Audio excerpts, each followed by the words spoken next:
Hello and welcome. स्वागत है आपका सामाजिक ज्ञान पे। आज हम सुगंधा हिंदी व्याकरण कक्षा 6 का पहला पाठ भाषा और व्याकरण करेंगे। भाषा और व्याकरण।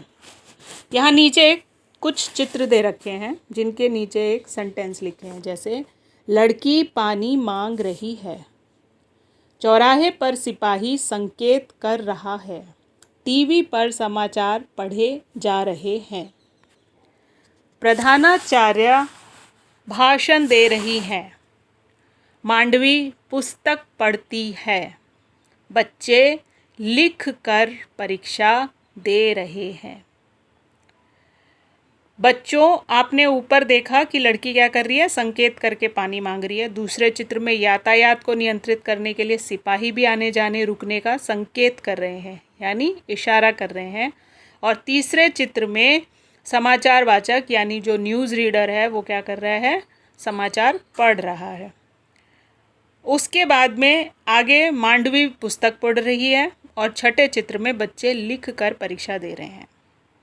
जब भाषा का आविष्कार नहीं हुआ था तो लोग संकेतों से सारे कार्य करते थे। आज भी ट्रैफिक का सिपाही, यातायात का नर्स, चुप रहने का अंपायर, चौके छक्के, आउट होने आदि का संकेत करते रहते हैं। या इसलिए कुछ लोग यह कहते हैं कि संकेतों को भी भाषा कहा जा सकता है।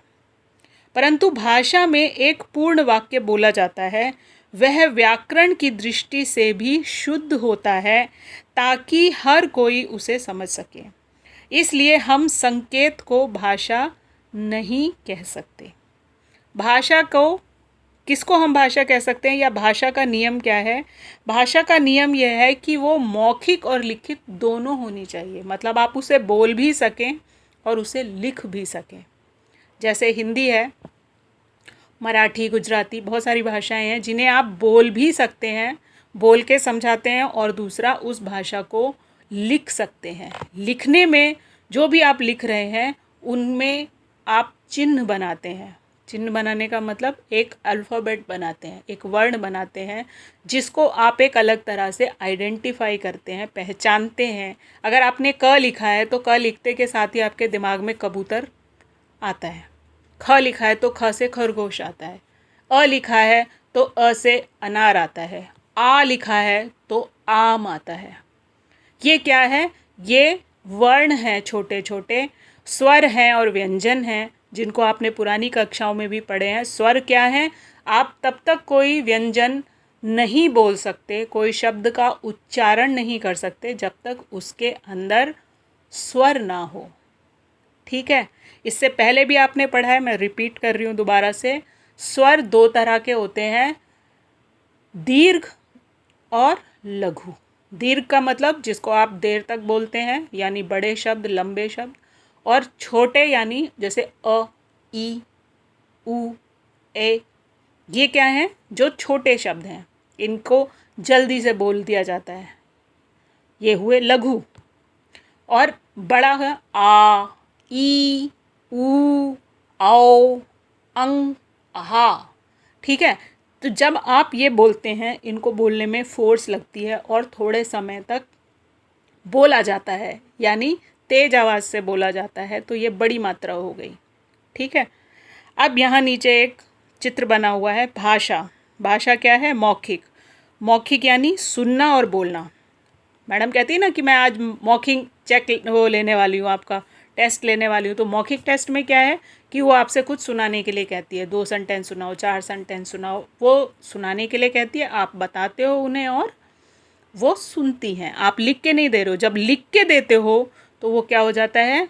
लिखित हो जाता है, जिसमें आप पढ़ते हो और लिखते हो। ठीक है, इस प्रकार हम कह सकते हैं कि भाषा के द्वारा हम अपने मन के भावों या विचारों को दूसरों से अभिव्यक्त करते हैं और दूसरों की बातें स्वयं जान और समझ सकते हैं। मतलब भाषा एक ऐसा माध्यम है जिसमें हम क्या कहना चाह रहे हैं, हम सामने वाले को क्या बताना चाह रहे हैं, हम क्या सोच रहे हैं, या कोई चीज़ हमने अगर बनाई है तो किस तरह से बनाई है, अगर हमें ये बताना है किसी को तो हम भाषा का प्रयोग करते हैं। ठीक है, दूसरों से अभिव्यक्त करने का मतलब बताना, एक्सप्लेन करना, और दूसरों की बातें स्वयं जानकर और समझ सकते हैं कि वो क्या कहना चाह रहा है। अगर वो बोल के बताएगा या लिख के बताएगा तो हमें जल्दी और आसानी से समझ आ जाएगा। भाषा के 4 कौशल होते हैं। कौशल का मतलब हो गया टाइप्स होते हैं, प्रकार होते हैं। क्या होती है भाषा? सुनना, बोलना, पढ़ना और लिखना।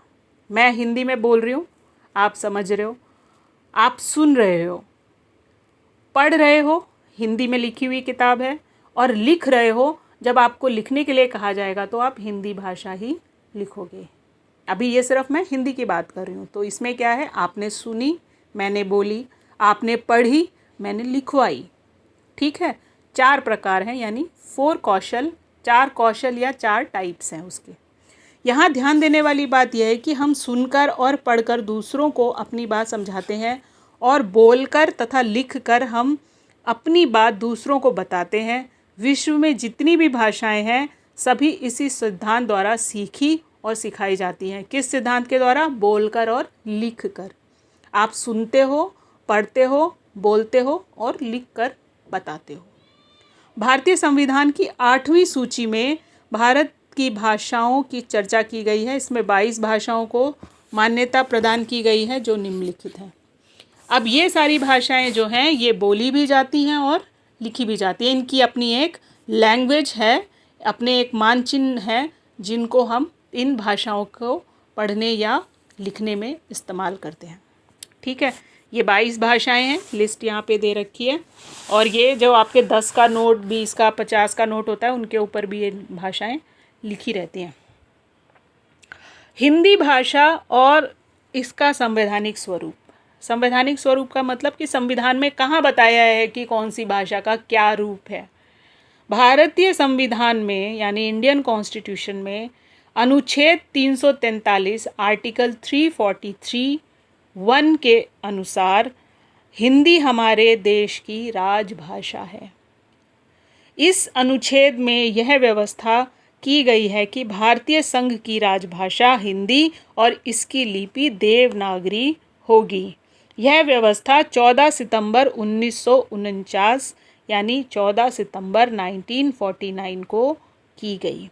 यही कारण है कि 14 सितंबर को देश में हिंदी दिवस मनाया जाता है। ठीक है। लिपि, किसी भी भाषा को लिखने का ढंग लिपि कहलाती है। जैसे आप पढ़ रहे हैं वो कौन सी भाषा है? हिंदी। और जो लिखी जाती है वो कौन सी लिपि है? देवनागरी लिपि। हिंदी भाषा की देवनागरी लिपि में लिखी जाती है। कुछ भारतीय भाषाओं की लिपियाँ, जैसे गुजराती भाषा है तो गुजराती लिपि है, पंजाबी है उसकी गुरमुखी लिपि है, उर्दू की लिपि अरबी और फ़ारसी है, बंगला बंगाली में, ओडिया ओडिया में, अंग्रेजी रोमन में लिखी जाती है, चीनी में लिखी जाती है, डच रोमन में लिखी जाती है और स्पेनिश लैटिन भाषा में लैटिन लिपि में लिखी जाती है। प्रत्येक भाषा का अपना व्याकरण होता है। इसी से भाषा की शुद्धता और अशुद्धता का निर्धारण किया जाता है। इसलिए हम कह सकते हैं भाषा को शुद्ध बोलने लिखने का कार्य व्याकरण करता है। व्याकरण ही भाषा की शुद्धता और अशुद्धता को परखने की कसौटी है। अब भाषा का व्याकरण का क्या मतलब है? व्याकरण बेसिकली रूल्स है। किसी भाषा को किस तरह से बोला जाएगा उसके रूल्स जो हैं लिखने के और बोलने के, जिस पुस्तक में लिखे हैं या जो नियम बताए हैं वही व्याकरण है। इतनी बात समझ में आई कि व्याकरण, अगर आपसे पूछा जाए कि व्याकरण क्या है, तो व्याकरण जो है वो नियम है जो किसी भाषा को शुद्ध बोलने और लिखने के लिए प्रयोग किए जाते हैं। लड़का खाना खाता है, लड़का गाना गाता है, सीता खेल खेलती है। ठीक है, सीता खेल खेलती है। सीता खेल खेलता है नहीं बोलेंगे, क्योंकि व्याकरण की दृष्टि से ये गलत है। क्यों? क्योंकि सीता जो है वो स्त्रीलिंग है। इसी तरह से राजू गाना गाती है नहीं हो सकता। क्यों? क्योंकि राजू जो है वो पुल्लिंग है, लड़का है, तो वो गाना गाता है। वो खाना खाता है, खाती है नहीं होगा।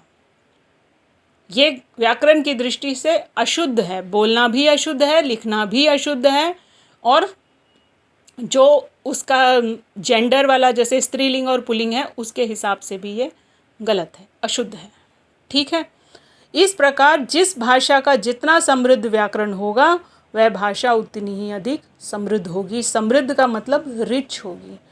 आज की समस्या क्या है, मैं क्यों ये चैप्टर बना रही हूँ, क्योंकि मुझे कुछ बच्चों की मदर्स मिली नीचे और उन्होंने कहा कि हमारे बच्चों को हिंदी लिखने में समस्या आ रही है, जबकि हम घर में हिंदी ही बोलते हैं।